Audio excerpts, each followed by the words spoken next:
ඔන්න දුවේ පුතේ කොහොමත් එක ගම්මානෙක එක තොප්පි වෙලෙන්දෙක් ජීවත් වුණා. මේ තොප්පි වෙලෙන්දා උදෑසනින්ම අවදි වෙලා තොප්පි වෙලඳාමේ යන්න පිටත් වුණා.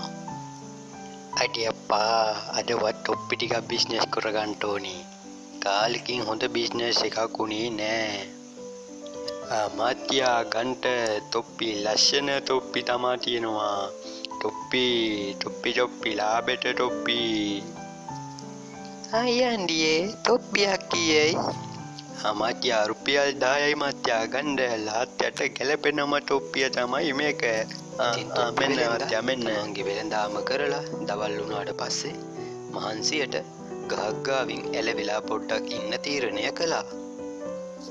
අපේ පුදුම හේතුවක් තමයි තියෙන්නේ. මේ ගහ ගාවින් පොඩ්ඩක් ඇලවිලා හිටියනම් හරි. මහන්සියට තොප්පි වෙලෙන්දට දන්නේම නැතුව නිින්ද ගියා. ඒ අතරෙදි මේ ගහේ හිටපු වඳුරු රැලක් එතෙන්ට ආවා. වඳුරු ටික තොප්පි වෙලෙන්දා තේ දීප තොප්පි සේරම ඔළුවට දාගෙන ආයෙත් ගහ උඩට ගියා. ඊට පස්සේ ටික වෙලාවකින් තොප්පි වෙලෙන්දට අවදි වුණා. අයියෝ කෝ මගේ තොප්පි ටික? කවුද යකේ මගේ තොප්පි ටික හොරකම් කරේ? අඩිය අප්පා බලු වැඩ කරන්න එපා අප්පා. කවුද මගේ තොප්පි ටික තමා ගත්තා? රිලා මොටේයෝ ටික ඒ වඳුරනේ. ඒ වඳුරෝ ටික අනේ මගේ තොප්පි ටික දෙන්නකෝ අප්පා. අනේ එහෙම කරන්න එපා අප්පා මගේ තොප්පි ටිකනේ.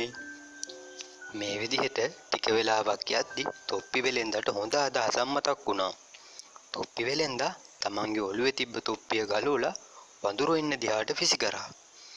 ඊට පස්සේ වඳුරෝ ටිකත් තමන්ගේ ඔළුවල තියෙන තොප්පි ටික ගලවලා වෙලෙන්ද දිහාට විසි කරා. දැනට සුදුසු නුවණ පාවිච්චි කරපු වෙලෙන්දා තොප්පි ටිකත් හිඳගෙන ඉක්මනින් මෙතනින් යන්න ගියා.